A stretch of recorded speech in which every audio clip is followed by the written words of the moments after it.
କୁକୁଡ଼ା ଗୋଟିଏ ପକ୍ଷୀ ଯାହାର ଡେଣା ଅଛି କିନ୍ତୁ ସେ ଉଡ଼ି ପାରେନି।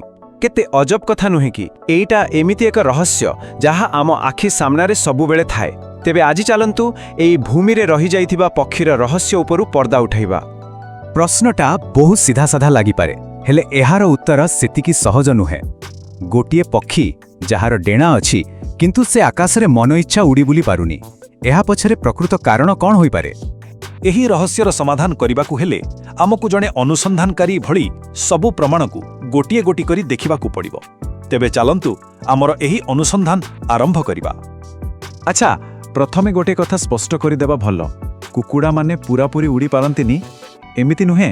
ସେମାନେ ଉଡ଼ନ୍ତି, କିନ୍ତୁ ବହୁତ କମ୍ ଦୂରତା ପାଇଁ, ମାନେ ମାତ୍ର କିଛି ମିଟର।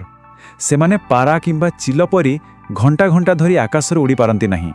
ଆଉ ଏଇଠୁ ହିଁ ଆମର ପ୍ରକୃତ ପ୍ରଶ୍ନ ଆରମ୍ଭ ହେଉଛି। ଆମର ତଦନ୍ତର ପ୍ରଥମ ପ୍ରମାଣ ହେଉଛି କୁକୁଡ଼ାର ନିଜ ଶରୀର। କହିବାକୁ ଗଲେ ତା ଶରୀରର ଗଠନ ହିଁ ତା ପାଇଁ ସବୁଠୁ ବଡ଼ ବାଧା। ଆସନ୍ତୁ ଏହାକୁ ଟିକେ ଭଲ ଭାବରେ ଦେଖିବା। ଦେଖନ୍ତୁ, କୁକୁଡ଼ାର ଶରୀରଟା କେତେ ବଡ଼ ଆଉ ଓଜନିଆ, କିନ୍ତୁ ସେହି ତୁଳନାରେ ତାର ଡେଣା ଦୁଇଟା କେତେ ଛୋଟ। ଏହାଛଡ଼ା ଡେଣାର ଆକୃତି ବି ଛୋଟ ଆଉ ଗୋଲାକାର, ଯାହା ଲମ୍ବା ସମୟ ଧରି ଉଡ଼ିବା ପାଇଁ ଆଦୌ ଠିକ୍ ନୁହେଁ। ଏବେ ଆସିଲା ଅସଲ କଥା, ପଦାର୍ଥ ବିଜ୍ଞାନ ବା ଫିଜିକ୍ସ। ଉଡ଼ିବା ପାଇଁ ଗୋଟିଏ ସରଳ ନିୟମ ଅଛି। ଡେଣା ଯେଉଁ ଲିଫ୍ଟ ବା ଉପରକୁ ଉଠାଇବାର ଶକ୍ତି ତିଆରି କରେ, ତାହା ପକ୍ଷୀର ଓଜନଠାରୁ ବେଶୀ ହେବା ଦରକାର। ହେଲେ କୁକୁଡ଼ାର ଏହି ଛୋଟ ଡେଣା ତାର ଭାରୀ ଶରୀରକୁ ଉଠାଇବା ପାଇଁ ଯେତିକି ଲିଫ୍ଟ ଦରକାର ସେତିକି ତିଆରି କରିପାରେନି। ବାସ୍ ସେଠି ହିଁ ସବୁ ସମସ୍ୟା। ଏହି ତୁଳନାଟା ଦେଖିଲେ କଥାଟା ପୁରା ସ୍ପଷ୍ଟ ହୋଇଯିବ। ଗୋଟେ ଚିଲର ଡେଣା କେମିତି ଲମ୍ବା ଆଉ ଚଉଡ଼ା, ଯାହା ତାକୁ ବିନା ପରିଶ୍ରମରେ ଆକାଶରେ ଘୁରି ବୁଲିବାରେ ସାହାଯ୍ୟ କରେ। ଆଉ ଅନ୍ୟପଟେ କୁକୁଡ଼ାର ଡେଣା, ଏହା କେବଳ ହଠାତ୍ କିଛି ଦୂର ଡେଇଁ ପଳାଇବା ପାଇଁ ତିଆରି ହୋଇଛି, ଲମ୍ବା ଯାତ୍ରା ପାଇଁ ଆଦୌ ନୁହେଁ। ଆଚ୍ଛା, ଆମେ ଏବେ ଶରୀରର ବାହ୍ୟ ଗଠନ କଥା ଦେଖିଲେ। ଏବେ ଚାଲନ୍ତୁ ଟିକେ ଭିତରକୁ ଯିବା, ମାନେ ତାର ଇଞ୍ଜିନ୍ ବା ମାଂସପେଶୀ ଆଡ଼କୁ। କାରଣ ଖାଲି ଡେଣା ଥିଲେ ତ ହେବନି। ଏଇ ଗୋଟିଏ ଲାଇନ୍ରେ ହିଁ ସବୁକିଛି ଅଛି। କୁକୁଡ଼ାର ଛାତିର ମାଂସପେଶୀ ଜଣେ ସ୍ପ୍ରିଣ୍ଟର ବା କମ୍ ଦୂରତା ଦୌଡ଼ୁଥିବା ଧାବକ ପରି।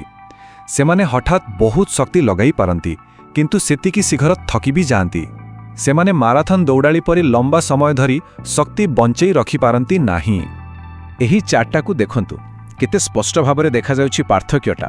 ଗୋଟିଏ ପରିବ୍ରାଜୀ ପକ୍ଷୀ ଯିଏ ହଜାର ହଜାର କିଲୋମିଟର ଉଡ଼େ, ତାର ମାଂସପେଶୀର ସହନଶୀଳତା କେତେ ଅଧିକ, ଆଉ ତା ତୁଳନାରେ କୁକୁଡ଼ାର ମାଂସପେଶୀ କେତେ ଜଲ୍ଦି ଥକିଯାଏ।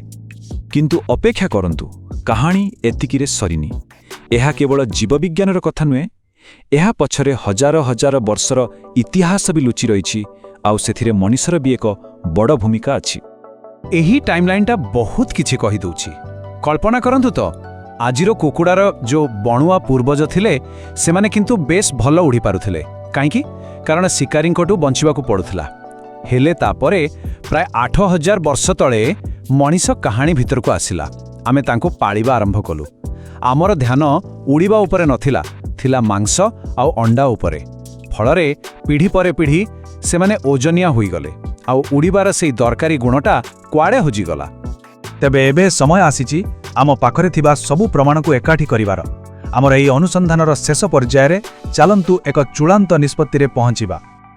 ଏହି ପ୍ରମାଣ ବୋର୍ଡକୁ ଦେଖିଲେ ସବୁକିଛି ପାଣି ଭଳି ସଫା ହୋଇଯାଉଛି। କୁକୁଡ଼ାର ଭାରୀ ଶରୀର, ଛୋଟ ଡେଣା, ଦୁର୍ବଳ ମାଂସପେଶୀ ଆଉ ସଭା ଶେଷରେ ମଣିଷ ଦ୍ୱାରା ଗୃହପାଳନ, ଏହି ସବୁ କାରଣ ମିଶି ତାକୁ ଭୂମିରେ ରହିବାକୁ ବାଧ୍ୟ କରିଛି।